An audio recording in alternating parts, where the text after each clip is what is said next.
यदि आप સૌ ભગવત સેવા કરતા હો અને એ ભગવત સેવા દરમિયાન આપ અષ્ટ સખાઓના આડીથી પ્રભુને વિવિધ પ્રકારના ભાવોનું નિવેદન ના કરતા હો તો આપની સેવા પણ અધૂરી કહેવાય.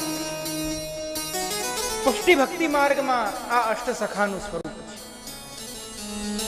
આ પ્રકારે આપનો બીજો પ્રશ્ન પણ પૂર્ણ થાય છે. યદ્યપિ આ એક એક વિષય ઉપર ખૂબ વિસ્તારથી ચર્ચા થઈ શકે, પરંતુ થોડો સમયનો અભાવ છે. આ કાર્યક્રમ પછી જે સેવા લેવાનો કાર્યક્રમ છે તો એ વસ્તુને પણ વિશેષ ધ્યાનમાં લેવાની છે, એટલે વિષયને થોડો વધારે ઝડપી કરું છું. કાલે થોડું વિસ્તારથી લઈશ.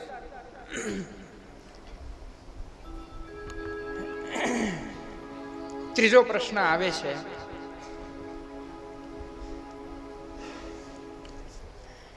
સેવારસ અને કથારસ એ બંનેનું મહાત્મ્ય અને એની વિલક્ષણતાઓ. શ્રીમદ મહાપ્રભુ એવી આજ્ઞા કરે છે ભક્તિવર્ધિની ગ્રંથની અંદર,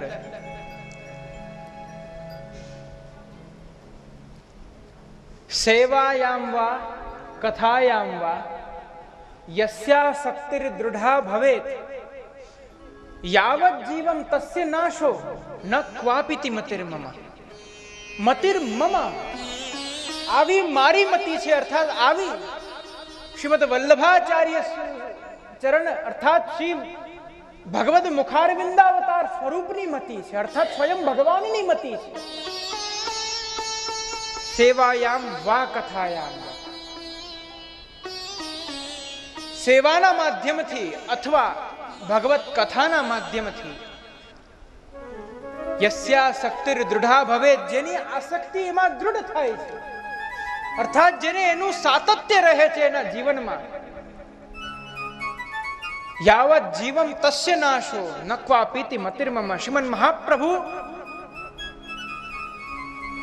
આજની ભાષામાં કહું તો ચેલેન્જ આપે છે કે આ બંનેમાં જેની આસક્તિ દૃઢ રહી છે, હું એવું નિશ્ચિત કરીને કહું છું, શ્રીમદ મહાપ્રભુ આજ્ઞા કરે છે કે એના ભાવનો નાશ, એના હૃદયમાં જે ભક્તિ છે એ બીજનો નાશ કદી નહીં થાય, કદી નહીં થાય, કદી નહીં થાય.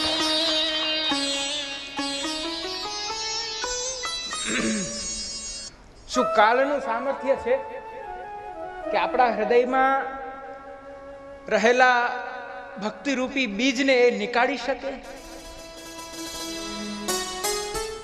વાંક આપણો છે.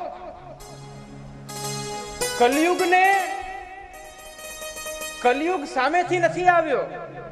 ભલે ભાગવતના સિદ્ધાંત મુજબ યુગ ધર્મ છે એટલે કલયુગ આવ્યો છે, પરંતુ આપણા ભક્તિરૂપી જીવનમાં કલયુગ ક્યારે સામેથી નથી આવ્યો. આપણે એને નોતરીને બોલાવ્યો છે. આને સ્વીકારવું પડશે. આપણે એને આમંત્રણ આપ્યું છે. આપણે આપણી અહંતા મમતાને પકડી છે. શ્રીમદ પ્રભુચરણ આજ્ઞા કરે છે, ભગવત્યૈવ સતતમ રક્ષણીય તથાશ્રયઃ કાલોયમ કઠિનોપી કૃષ્ણ ભક્તાન ન બાધતે. ભગવાનમાં તમારા ચિત્તવૃત્તિને પોરવો, સ્થાપનીય મનસ્વયં.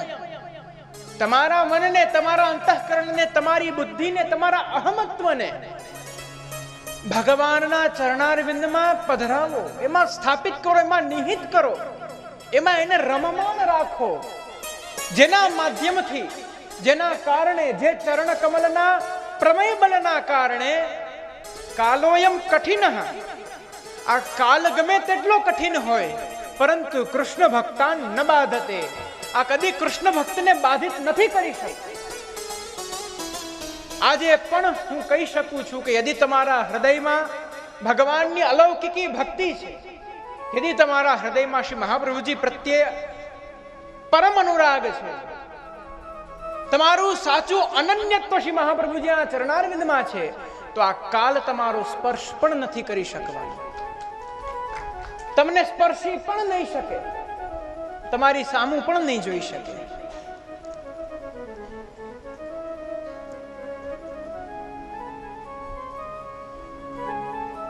સેવાયામ વા કથાયામ વા, આપણે ત્યાં ભગવત સેવાની અંદર બે પક્ષ આપ્યા છે. આનુકૂલસ્ય સંકલ્પ, પ્રતિકૂલે વિસર્જન. યદિ તમે ભગવાનને ભજો છો અને ભગવાનને ભજવામાં યદિ ભગવત પ્રસન્નતાનો વિચાર થાય છે તો એ સેવાનો આગ્રહ અવશ્ય રાખો. પરંતુ ભગવત સેવામાં યદિ ભગવાનને જ પરિશ્રમ પડે છે, ભગવાનને જ પ્રતિકૂળતા અનુભવાય છે, યદિ આવો ભાસ થાય તો એ સેવા છોડી દો, શ્રી મહાપ્રભુજી આજ્ઞા કરે છે. આ અવસ્થામાં કથાનો માધ્યમ લ્યો. અહીંયા વિકલ્પ બતાવેલો છે, સેવા અથવા કથા. બંને થાય તો ઉત્તમ છે. યદ્યપિ આપણે ત્યાં અષ્ટપ્રહર, તમારા પ્રાતઃકાલથી આંખ ખુલતા રાત્રિના આંખ બંધ થતા પર્યંત કેવલ ભગવત સન્નિધાનની જ અનુભૂતિ થાય છે. એમાં જ્યારે અવસર કાલ છે ત્યારે ભગવાનની સેવા થાય છે, અને જ્યારે અનવસર કાલ હોય છે અર્થાત તમે પ્રભુને પોઢાડી દો છો ત્યારે કથાનો માધ્યમથી ભગવાનમાં આસક્તિ જોડવામાં આવે છે. તો જે ભગવત સેવા કરે છે એ તો ઠીક છે, પરંતુ જે ભગવત સેવા પણ નથી કરતા, ભગવાન નામ પણ નથી લેતા અને ભગવત કથા પણ એનું શ્રવણ નથી કરતા અથવા નથી એનું કરાવતા, આપ વાસ્તવમાં આપનું જીવન વ્યર્થ કરી રહ્યા છો.